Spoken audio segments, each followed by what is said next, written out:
The search party found the cabin by smell, not the smoke smell they had been following, which had led them across 2 miles of drifted Kansas Territory prairie in the January dark. That smell had thinned and dispersed as the storm built behind them, and by the time they reached the approximate location of the Schreiber claim, the smoke smell was gone, and there was nothing to follow except the wind and the snow and the particular darkness of a prairie night when the moon was behind cloud and the temperature was dropping through -15. They found it by smell because August Kellner, who was in the front of the search party and who had the best nose of the 4 men, smelled cook fire. Not chimney smoke, which dispersed and traveled. Cook fire, which was concentrated and close.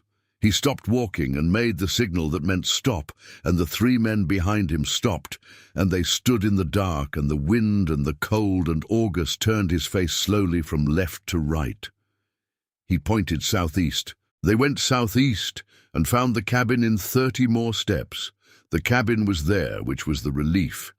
It was there, and it had light in the window and a small thread of smoke from the chimney and the smell of something warm that was either soup or stew, which was a detail that became relevant to the men's general well-being approximately 2 seconds after they registered that the cabin was standing and occupied, and not the tragedy they had been riding toward.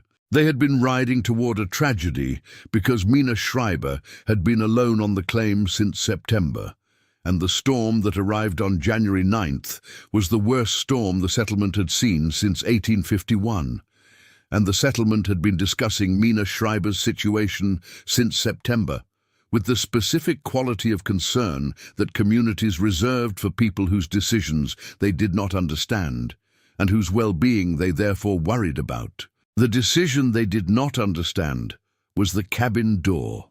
Mina Schreiber's cabin had no door. Not no door in the sense of an open gap where a door should have been, which would have been a tragedy of a different kind. No door in the sense that the south wall of the cabin, which was the wall that faced the road and which contained in every other cabin in the settlement the door, was a solid wall without any opening. No door. Just the 2 windows, shuttered against the winter, and the log wall between them, and the chimney at the east end, and no door. The search party stood in front of the south wall of Mina Schreiber's cabin in -15 wind-driven snow and looked at the wall.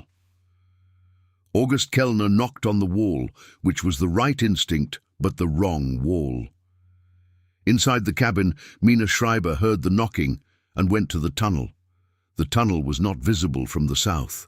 The tunnel entrance was on the north side of the cabin, cut at ground level into the base of the log wall, extending outward from the cabin's north face 12 feet to a low opening in the snowbank that the drifted north slope had built up against the windward side of the cabin since October. The tunnel was 18 inches wide and 20 inches tall. You entered it from the north on your hands and knees, crawled 12 feet through the insulated passage, and came up through the floor hatch into the cabin, where you emerged into the warmth that the tunnel's design had preserved and the door's absence had protected. She opened the floor hatch from inside and called through the tunnel into the January dark. She said, "Who is there?" August Kellner's voice came back through the tunnel, distorted by the passage, sounding closer than 12 feet and further than the man was. He said, "August Kellner, Mrs. Schreiber, Rolf Hauer, Georg Brenner, and Christoph Wend. We came to check on you." She said, "Come through.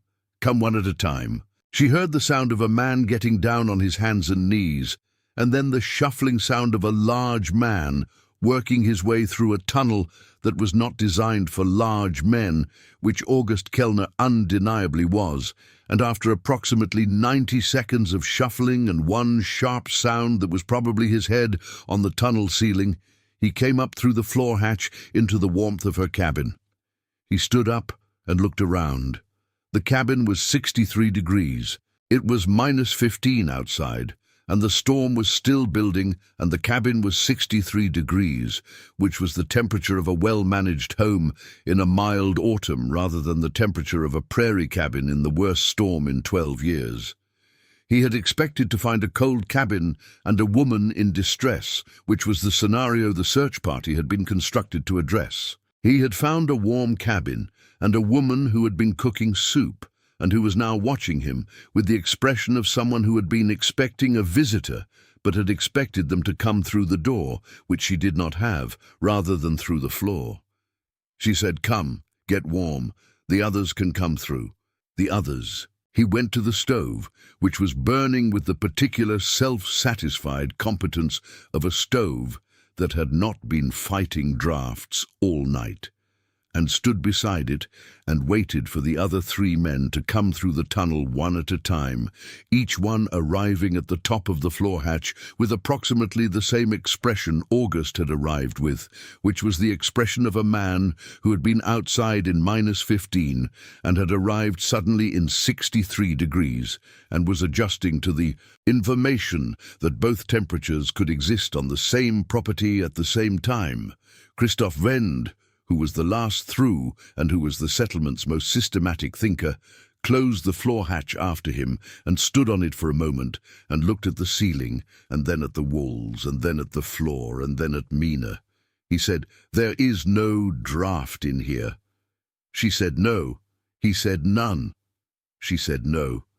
He looked at the doorless south wall. He looked at the shuttered windows. He looked at the floor hatch he was standing on. He said, "The tunnel?" She said, "Yes." He said, "The tunnel prevents the draft." She said, "Cold air is heavy. Heavy air sinks. The tunnel entrance is at ground level on the north side. The tunnel floor rises slightly as it approaches the cabin, and the floor hatch is 18 inches above the tunnel floor. Cold air entering the tunnel sinks to the tunnel floor and cannot rise over the step into the cabin. The draft that comes through a conventional door every time it opens and closes, the blast of cold air at floor level that chills a cabin for 20 minutes after a single entry, cannot happen in this design because the cold air has nowhere to go except back out the way it came. Christoph Wend stood on the floor hatch and processed this with the systematic thoroughness of a man who had spent 20 years thinking about engineering problems, which he had, having been a millwright in Saxony before he was a Kansas Territory farmer, and who recognized when a solution was correct. He said, "The cold air trap." She said, "My father called it the Kältewehr, the cold air barrier. It is a principle that has been known in Northern European building tradition for centuries. A tunnel entrance with the living floor higher than the tunnel floor so that the cold air entering the tunnel cannot reach the living level. The cabin stays warm, not because the fire is large, but because the cold air cannot enter." He said, "You built this yourself." She said, "I built the tunnel in October. The cabin was already there.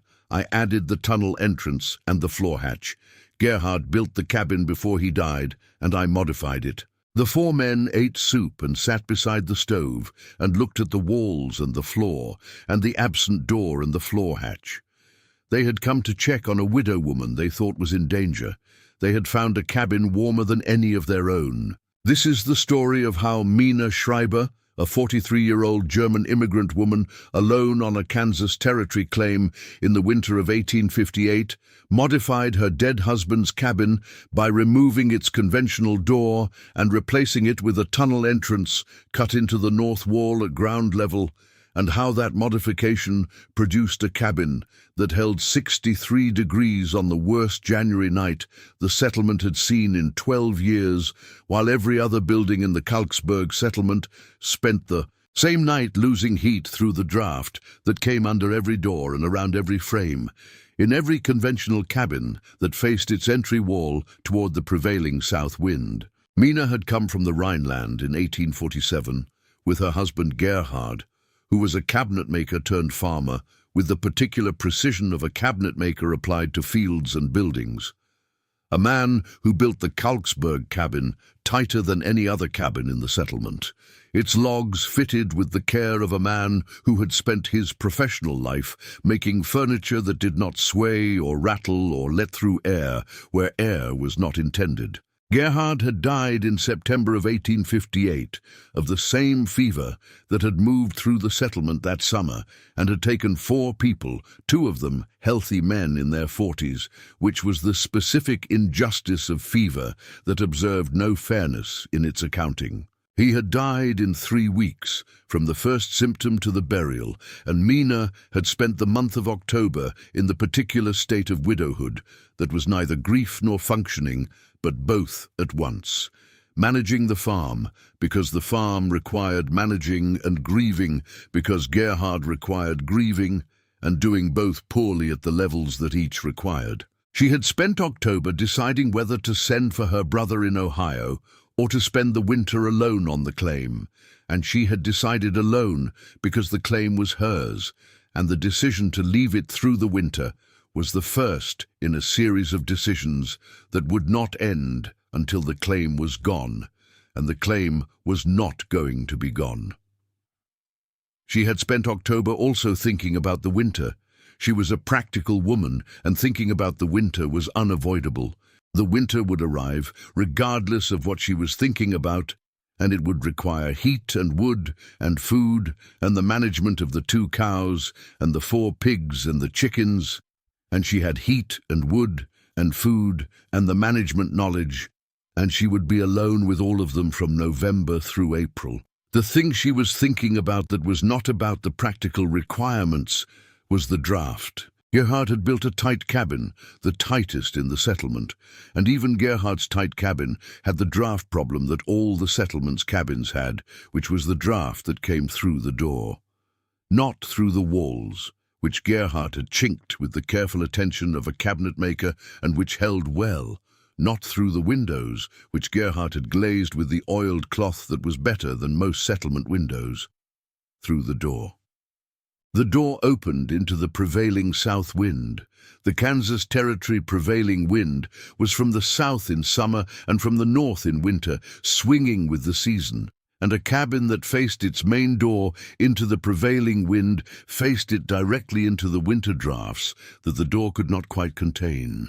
Each time the door opened, a column of cold air entered at floor level, displaced the warm air near the floor, and required 20 minutes of fire and body heat to re-establish the room temperature that the previous hour had built up. Each time the door opened in January, the cabin lost 20 minutes of heating against the cold. In the January, where she was going in and out multiple times a day, to the animal pen, to the woodpile, to the outhouse, the door was the primary mechanism by which the fire's heat left the cabin. She had been thinking about this since the first winter in the cabin, when she had identified it as the primary source of the household's excess wood consumption. Not the walls, which were good, not the windows, which were adequate. The door. The door was the thermal weak point of the best-built cabin in the settlement. She had mentioned this to Gerhard in their second winter. He had said, "A storm door, an entry vestibule. We can build a small enclosed porch in front of the door that provides a buffer between the cabin interior and the outside." She had said a vestibule would help. It would reduce the draft by perhaps 60%. He had said, "That is substantial." She had said, "It is not complete." A vestibule has 2 doors, and each door has the same problem as the single door, only smaller. When both doors are open simultaneously, which happens every time you carry something through, the draft is the full draft. A vestibule is better, not the solution. He had said, "What is the solution?" She had said, "A tunnel."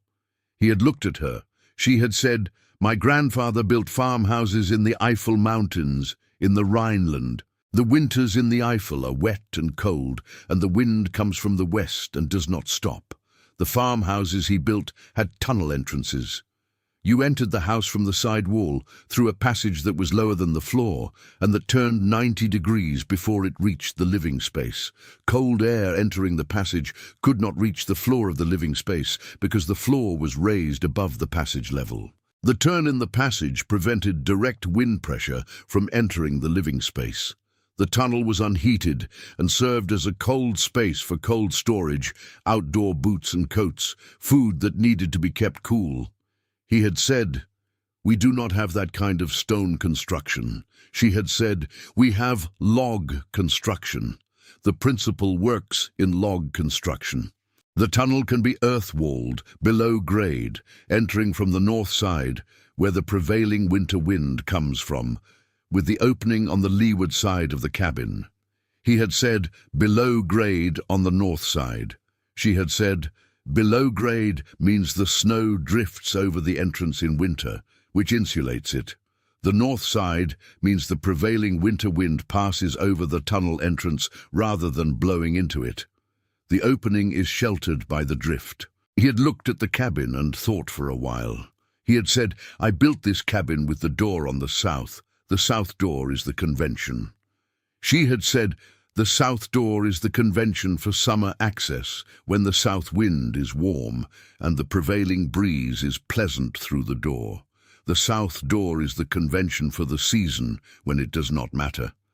In winter, the south door faces the prevailing north wind directly." He had said, "I will think about it." He had thought about it for 2 years without building it. Not from dismissal, he had never dismissed her ideas, but from the cabinet maker's thoroughness that meant he thought through every implication of a construction project before beginning it. And the implications of building a tunnel entrance into the existing foundation of a completed cabin were complex enough to require thought. He had died before the thinking became building. She built it in October.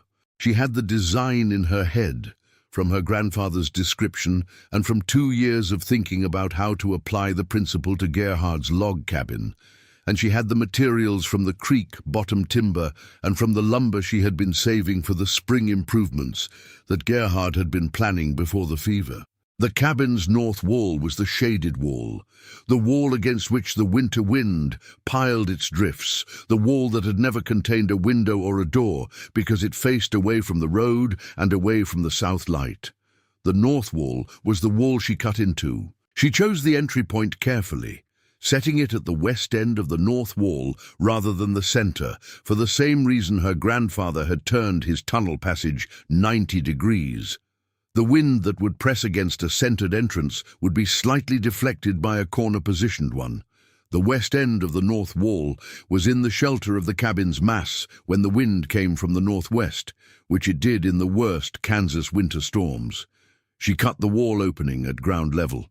Floor height inside the cabin was 18 inches above outside grade, a standard elevation for a log cabin sitting on its foundation logs above the frost line. She cut the wall opening at outside grade, which meant the opening was 18 inches below the cabin floor. The tunnel floor dropped another 4 inches from the wall opening outward, so that the outer end of the tunnel was 22 inches below the cabin floor level. Cold air entering the outer end of the tunnel would need to climb 22 inches to reach the cabin floor, which was 22 inches more than cold air could climb on its own. Cold air did not climb. This was the basic truth of the design. Cold air was denser than warm air and it sank, and a tunnel entrance 22 inches below the floor level was a tunnel entrance that cold air filled and could not leave. The warm air in the cabin was at floor level and above. The cold air in the tunnel was below floor level. They occupied different vertical levels, and they stayed in those levels unless something disturbed them, which a conventional door disturbed every time it opened. The tunnel was 12 feet long. 12 feet was the length her grandfather had described as the standard for effective thermal separation, the length at which the temperature gradient between the outside end and the inside end was sufficient to demonstrate the effect, and the length beyond which additional tunnel length produced diminishing returns. She had thought about why 12 feet was the right number and had arrived at an understanding that satisfied her. 12 feet was the distance at which the tunnel air temperature stabilized between outside cold and inside warm, the equilibrium length at which the passage was cold enough at the outer end to contain the draft, and warm enough at the inner end to allow comfortable entry. She framed the tunnel walls and ceiling with the horizontal log construction she had learned from watching Gerhard build. The logs fitted in the narrow profile of the tunnel dimensions, 18 inches wide and 20 inches tall at the outer end, widening to 24 inches at the inner end, where she needed to be able to rise from the tunnel crawl to a crouch before the floor hatch. The floor she packed clay and covered with flat creek stone, the same stone she had laid in the cabin floor in their second year when the original dirt floor had become impractical in the wet spring. The roof of the tunnel above the log ceiling she packed with earth from the north slope, 18 inches of packed clay over the log roof, then sod on top. The tunnel was below grade for its full length, the earth above it providing the insulation that kept the tunnel temperature stable. She fitted the outer tunnel entrance with a small door, 6 inches shorter than the tunnel opening, that closed against a wooden threshold. The small door was not a weather door in the conventional sense.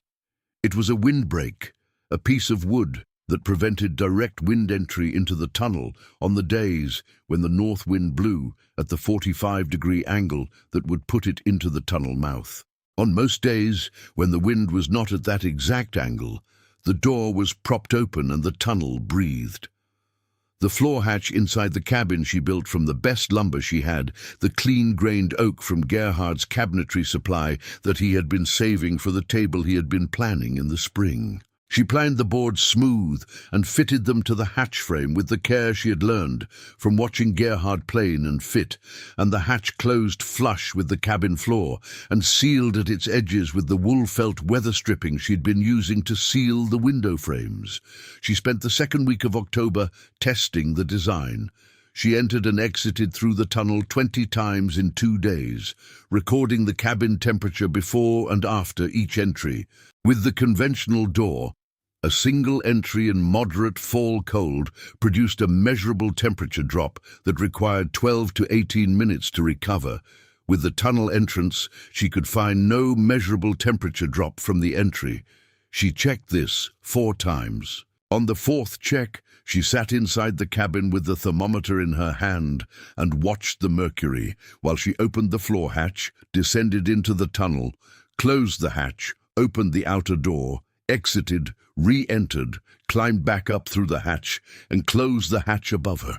The mercury had not moved. She sat with the thermometer in her hand and looked at the reading, which was the same reading the thermometer had shown before she began the test, and understood that the principle her grandfather had described to her 20 years earlier worked precisely as he had described it working, which was not a surprise because her grandfather had been a careful builder who did not describe things that did not work. She went to the south wall, where the door had been, and felt along the base of the wall with her hand. The south wall had a door frame but no door, the door having been removed and the frame sealed with split logs and clay chinking.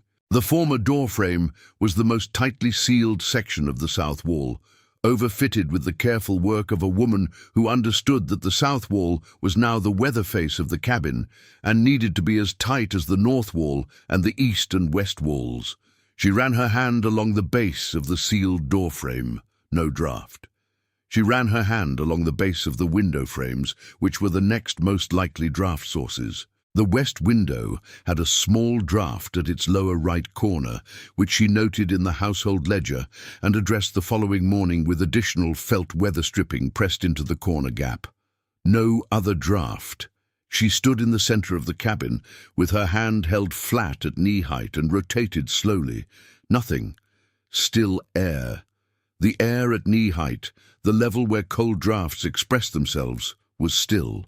Not the still of a house hermetically sealed, which would have been airless and uncomfortable, but the still of a house where the only air movement was the convective movement of warm air rising from the stove and cool air descending from the windows. the natural circulation of a heated space rather than the infiltration of a house that had gaps in its defense. She lit the stove at 5 in the afternoon and sat with the thermometer and watched the cabin temperature rise. In the past, with the door and the draft, the stove's output fought the infiltration for the first hour, and the cabin temperature did not rise to comfortable levels until an hour of burning had established the thermal equilibrium between the heat produced and the heat lost. Without the infiltration, the stove's output met no resistance except the log walls, which held well, and the cabin temperature rose at the rate of a closed system rather than an open one. In 50 minutes, the cabin was 61 degrees. She had never brought the cabin to 61 degrees in under 2 hours in any previous winter. She put on more wood because she had wood to spare, and she wanted to see how high the cabin would go with the stove at full production. The cabin went to 66 degrees. She had never had a 66-degree cabin on a Kansas Territory October night. She sat in 66 degrees and thought about Gerhard, who would have liked this very much. He would have liked the tunnel's carpentry, the fitted logs at the narrow dimensions that required the precision he preferred, and he would have liked the sealed south wall, which he would have chinked with the particular care that his cabinet-maker's hands gave to chinking, the clay pressed in to a depth and density that other men's chinking did not achieve.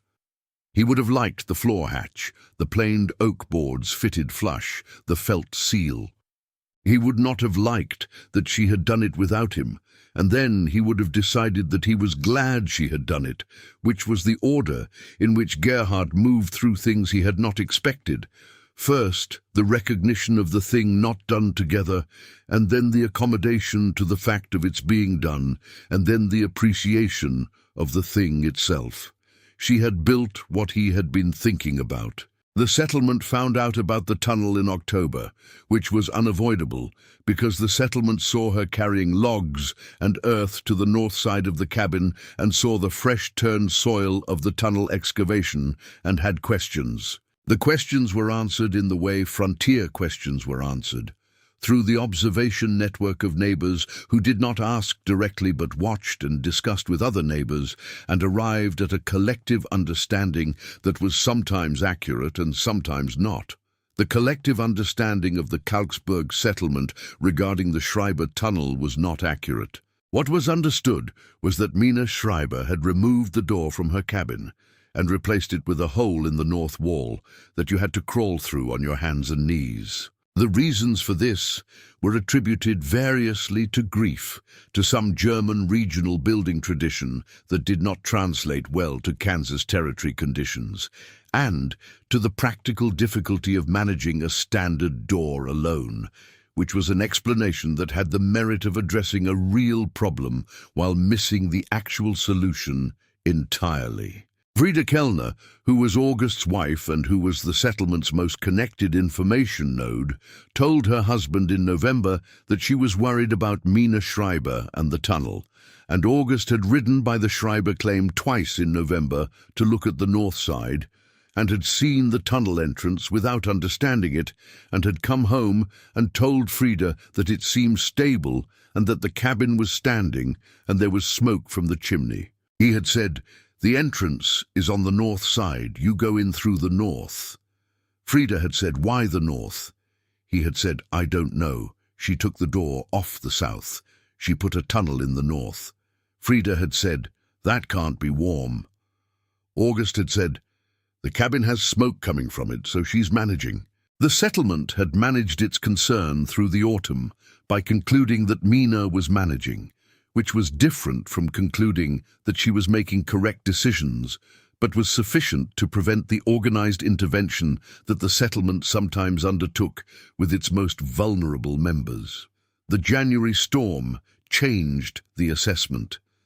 The storm that arrived on the 9th was the storm that the settlement measured its previous winters against, and found them to have been more moderate. The temperature dropped to -15 on the night of the 10th and held there for 3 days.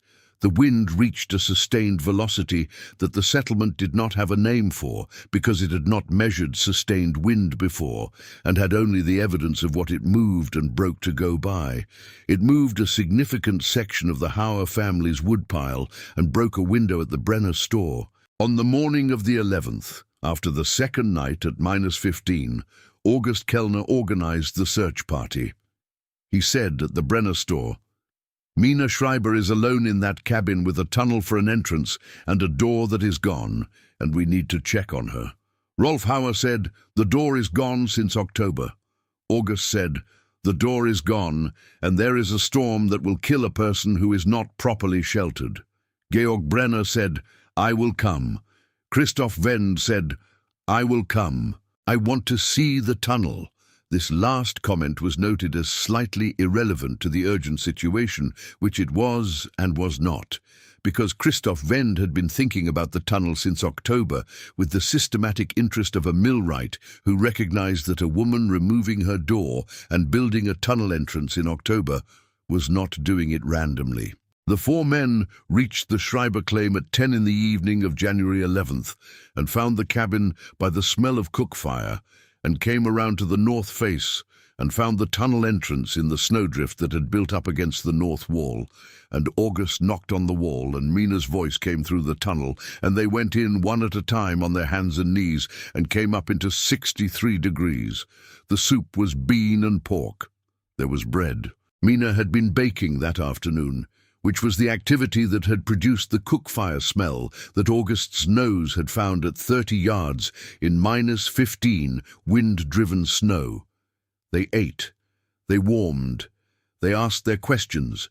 Christoph Wend asked his questions last and in the most order, in the manner of a man who had been waiting to ask them. He asked about the floor hatch and its weather stripping and the dimensions of the tunnel, and the vertical differential between the tunnel floor and the cabin floor, and why the tunnel entrance was on the northwest corner of the north wall rather than the center.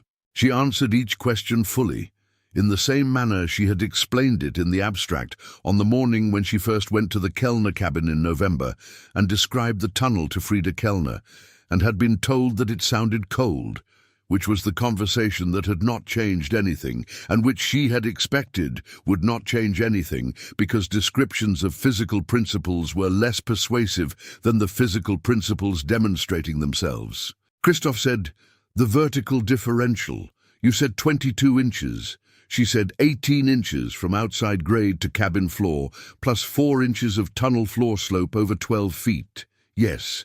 He said, "And cold air cannot climb 22 inches. She said, "Cold air is denser than warm air and sinks. It does not climb. A conventional door opens at floor level, and the cold air that enters does so in a mass that spreads immediately across the floor. The tunnel entrance is below floor level, and the cold air that enters remains in the tunnel. It cannot reach the floor level of the cabin." He said, "Unless something disturbs it." She said, "Unless something creates forced air movement, like a strong wind, directly into the tunnel mouth. The outer door prevents this. On a still night, or a night when the wind is not at the angle that would direct it into the tunnel, there is no forced movement, and the cold air stays in the tunnel." He said, "And tonight?" She said, "Tonight the wind is from the northwest. The tunnel entrance is on the northwest corner of the north wall, in the lee of the cabin mass. The wind passes over the entrance rather than into it." August Kellner had been listening to this from his seat by the stove. He said, "You planned the tunnel corner for the wind direction." She said, "The northwest wind in Kansas territory is the worst winter wind. My grandfather described the same calculation for the Eifel Mountains, which have a prevailing west wind. The principle is the same. The wind comes from one direction, and the tunnel must be placed in the shelter of the building's mass relative to that direction." He said, "Your grandfather built this way." She said, "My grandfather built farmhouses in the Rhineland for 40 years. He described the tunnel entrance as the most important single feature of a cold climate building, and the most neglected, because the conventional door was familiar and the tunnel was not familiar, and people built what they knew rather than what the physics required. Georg Brenner said, "What does your cabin temperature tell you?" She said, "I keep records. December average cabin temperature with the stove burning 4 hours per day, 58 degrees. Previous December average with the conventional door and the same stove hours, 43 degrees. I have 4 years of previous records to compare against." She got the household ledger and showed them. The 4 previous Decembers with the conventional door, the cabin temperatures and the wood consumption. This December, the first with the tunnel. The comparison was the comparison of a person who had isolated a single variable and was showing the result. Georg said, 15 degrees warmer at the same stove hours. She said, with 1/3 less wood burned in December than in any previous December. The records are there. Rolf Hauer, who had not said much through the evening, said, "Why did you not tell anyone about this in October?" She said, "I told Frieda Kellner in November." August said, "She said it sounded cold." She said, "She was describing the tunnel, which is cold. The cabin is not cold. The distinction requires standing in the cabin to understand." She said this without accusation, as observation. Frieda Kellner had heard a description and had made an accurate assessment of the description. A tunnel entrance was cold. She had not been wrong about the tunnel. She had not been in the cabin. Christoph Venn said, "What other changes did you make?" She said, "The south wall chinking. I over-chinked the former door frame and the full south wall when I removed the door, treating the south wall as the weather face it now was, with the additional attention that Gerhard had given to the east and west walls, rather than the attention he had given the south wall when the south door was present and the south wall was the ventilated face. The south wall is now the tightest wall of the 4. He said, because the door was the weak point. She said, the door was the largest gap in the south wall, sealed imperfectly every time it closed. With the door removed and the frame sealed, the south wall has no opening larger than a chinking gap. He said, what is the R-value improvement from the tunnel versus a conventional door? She did not know the term R-value, which was a technical term from the engineering tradition he had trained in, but she understood what he was asking and said, the conventional door, including the draft it admitted on each use, was responsible for approximately 30 to 40% of the cabin's winter heat loss. I've estimated this from the temperature records before and after each entry in the previous winters, and from the time required for the cabin to recover its temperature after entry. The tunnel removes that loss entirely. He said 30 to 40%. She said, yes, I also believe the south wall, over-chinking, has contributed another 5 to 10% improvement, which I cannot separate from the tunnel effect in the records because I did them simultaneously. He looked at her. He was a millwright, and he was accustomed to thinking in terms of efficiency and loss and the mechanical analysis of systems, and what she was describing was a systems analysis that he recognized as rigorous, even if it was expressed in the terms of a household rather than a mill. He said, you were a cabinet maker's wife. She said, for 11 years. He said, he taught you. She said, he showed me what he was doing and I asked questions. The answers were instructive. He said, the tunnel is a cabinet maker's solution. She said, no, the tunnel is my grandfather's solution.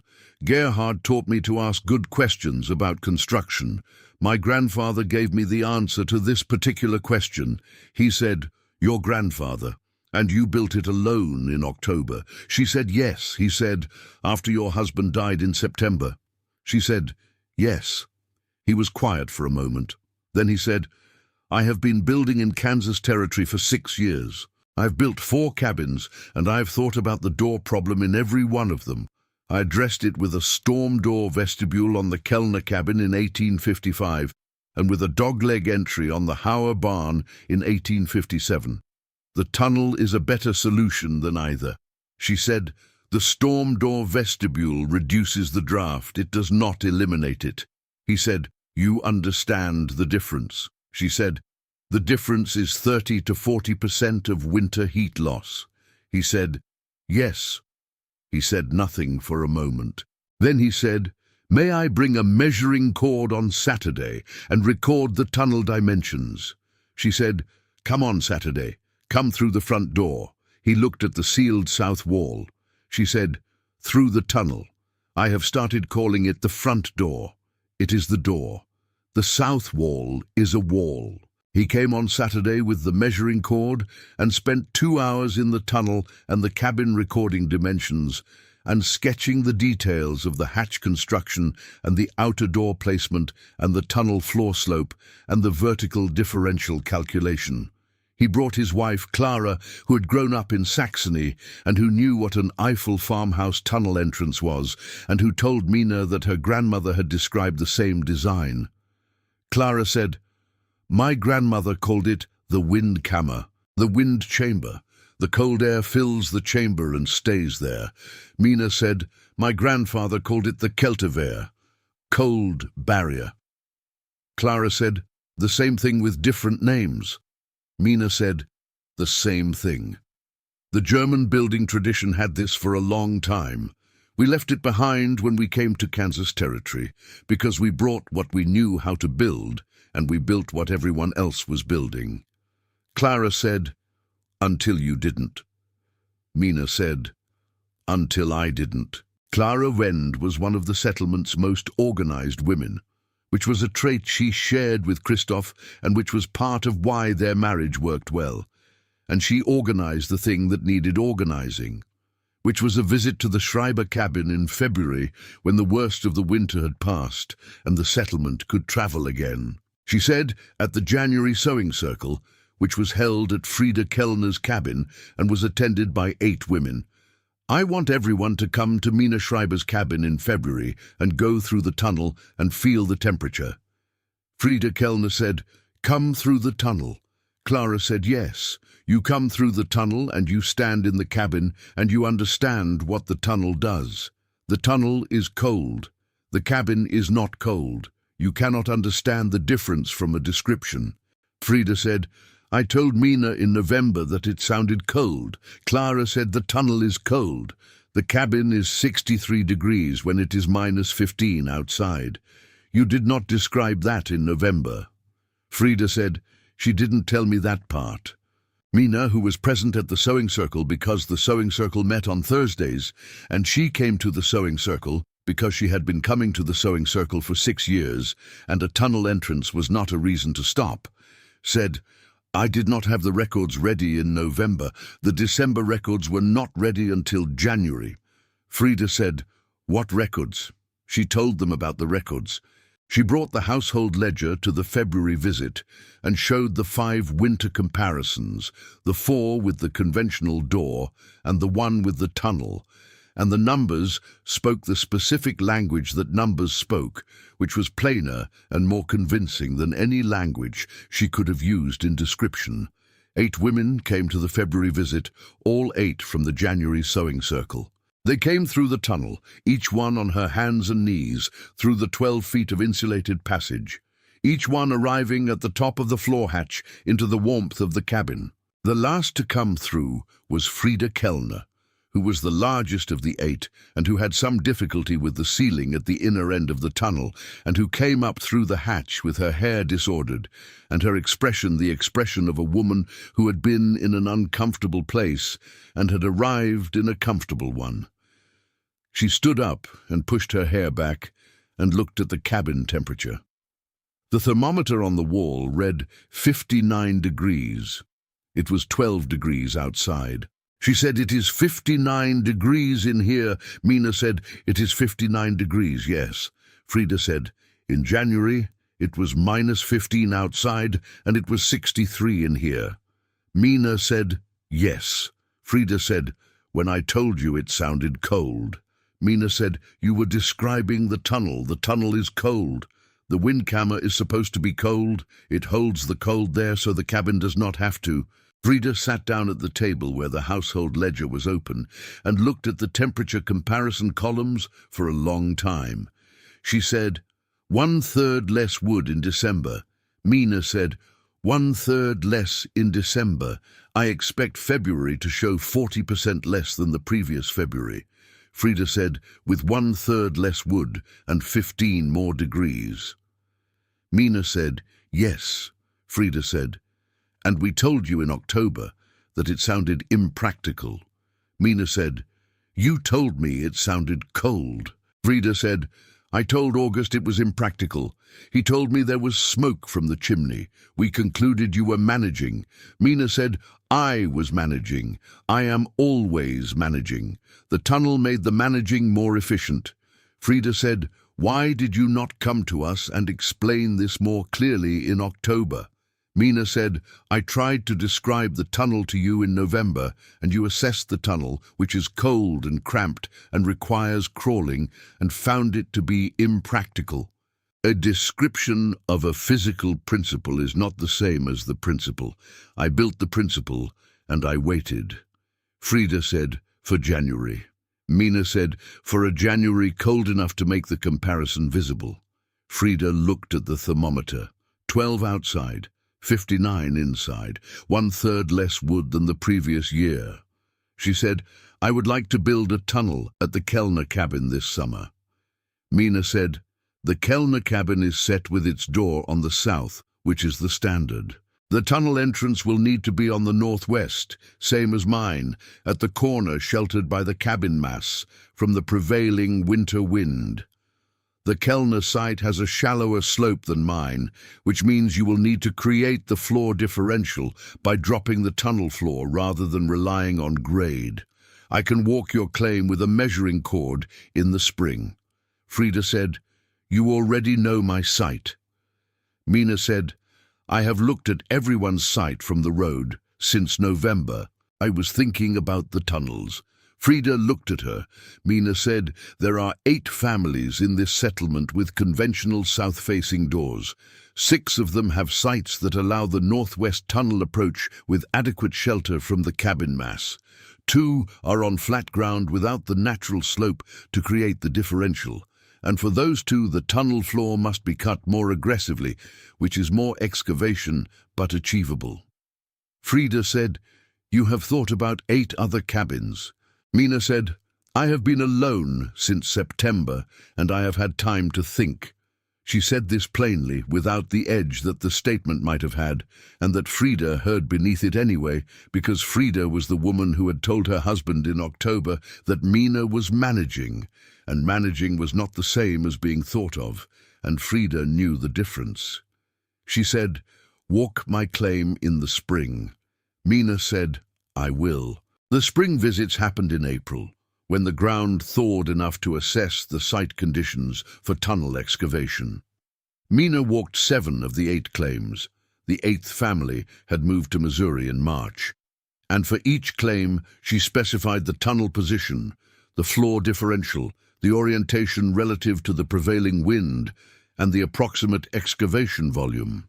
For the 2 flat-ground claims, she sketched a deeper tunnel design, 8 feet of below-grade passage rather than 12 feet of gradually descending passage that created the necessary differential through more aggressive digging rather than natural slope. She gave each family a written description of the construction, which Christoph Wendt had helped her draft in the form of a building specification, a document style from his millwright training that she had not been familiar with, but found suited the technical nature of the information better than the narrative description she would have written alone. The specification covered dimensions and materials and the critical construction details, the weather stripping on the floor hatch, the outer door placement, the tunnel ceiling height graduation from low at the outer end to high at the inner end, where a person needed to rise from crawl to crouch before emerging through the hatch. She included a section on the things that went wrong if the specification was not followed. Too shallow a floor differential, under 14 inches, and cold air would occasionally reach the cabin floor on very cold nights when the temperature gradient between tunnel and cabin was steep. Too narrow a tunnel, under 16 inches, and the daily passage of people and materials would become impractical and the tunnel would be abandoned. Inadequate weather stripping on the floor hatch, and the hatch itself became a cold air entry point that defeated the tunnel's purpose. She had learned about the inadequate weather stripping from her own experience. In November, before she had identified the problem, the hatch seal had been insufficient, and the cabin had a specific cold spot at the hatch location that she had traced, through patient testing, to the seal gap.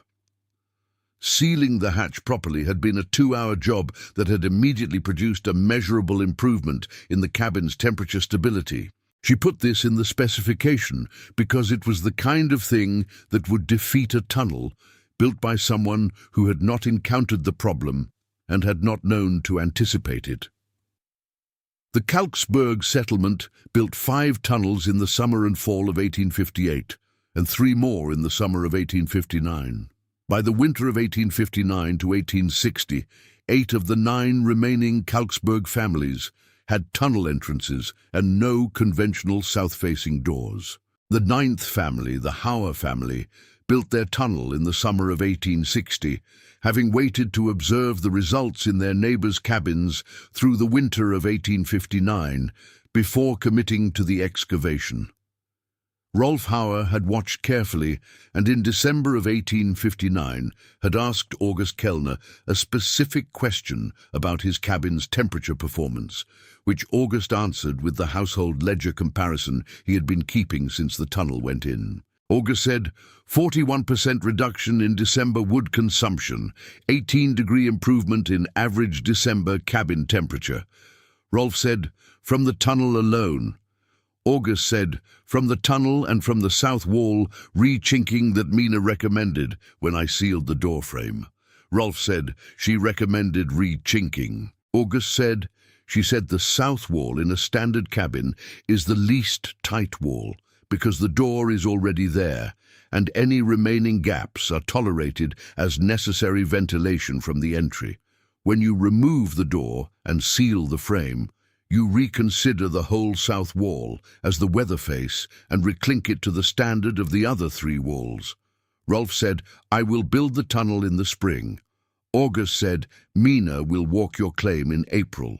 The letter that Christoph Wend sent to the Kansas Territory Agricultural Society in March of 1859, describing the Schreiber Tunnel entrance and its thermal performance, generated a response from the Society's secretary that acknowledged the design was interesting, but noted that it presented practical difficulties for standard frontier construction, specifically the cost of the excavation and the inconvenience of the crawl-through entry for households with elderly members or small children. Christoph wrote back explaining that the excavation cost was approximately 40 man-hours of work, the same as the cost of building a storm door vestibule, and that the thermal performance was 3 to 4 times better than the vestibule for the same labor investment, and that the crawl-through entry, while not elegant, was a single movement that took 15 seconds and was managed by elderly settlers and children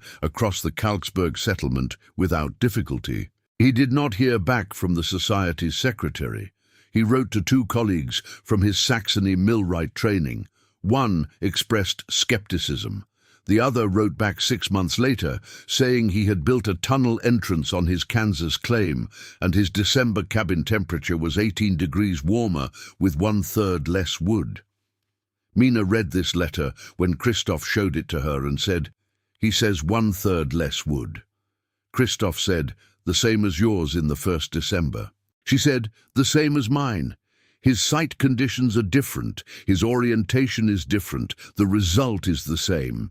He said, because the physics is the same. She said, the physics is the same everywhere. Cold air sinks. 22 inches is 22 inches in Kansas Territory, and in Saxony and in Eifel, where my grandfather built it first. He said, you should write to the Agricultural Society yourself. She said, I have no credential that the Agricultural Society recognizes. He said, you have 5 years of household temperature records and a calculation of the thermal differential that I am willing to vouch for as sound. She said, The Agricultural Society's secretary will read a letter from you more carefully than a letter from a German immigrant widow in Kalksburg." He was quiet for a moment. He said, "That is probably true."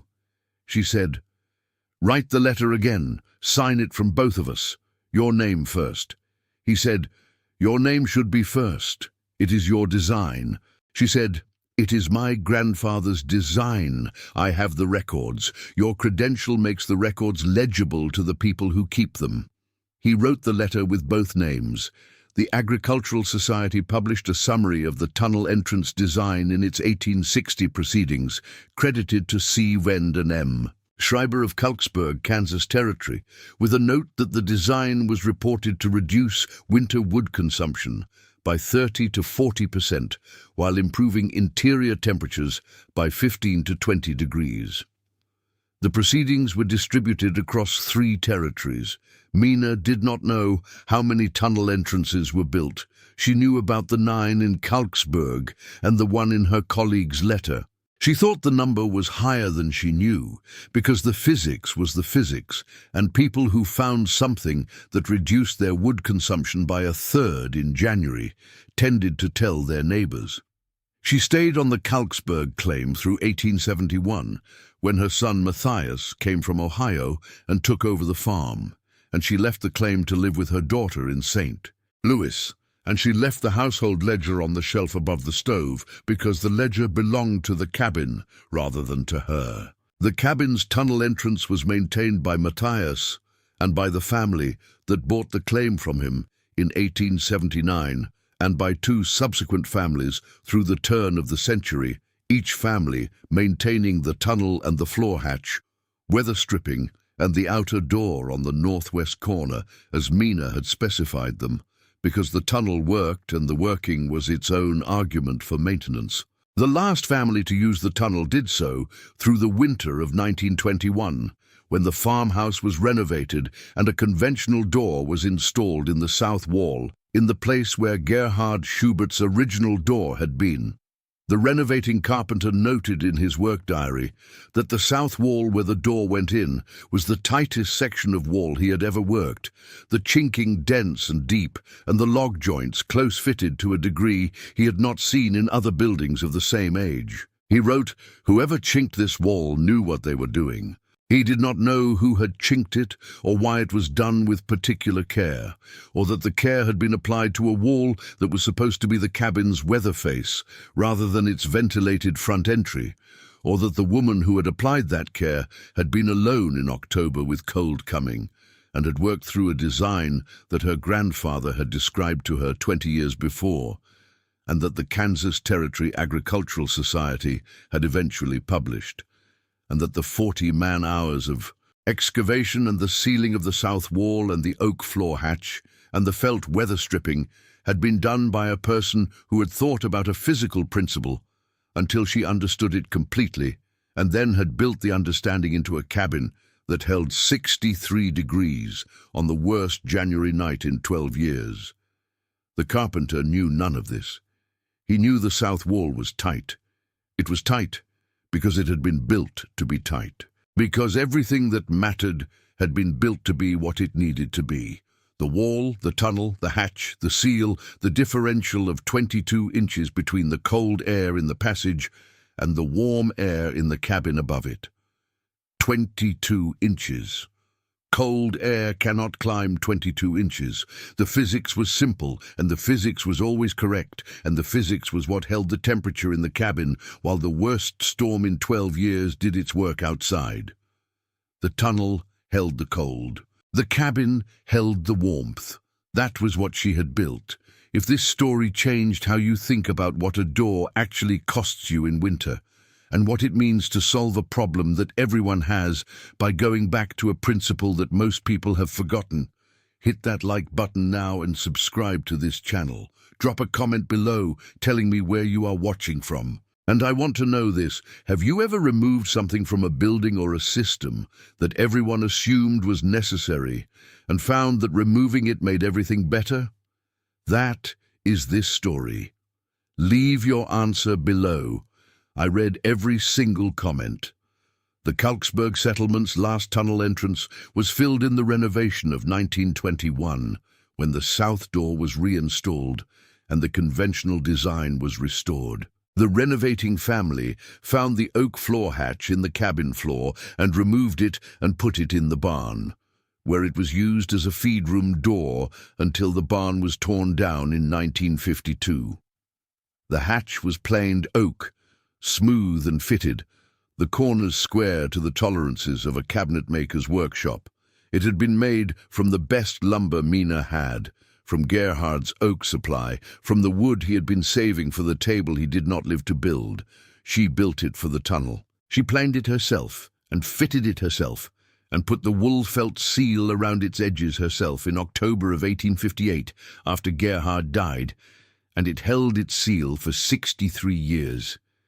It was good work. It was always good work. That was what she built.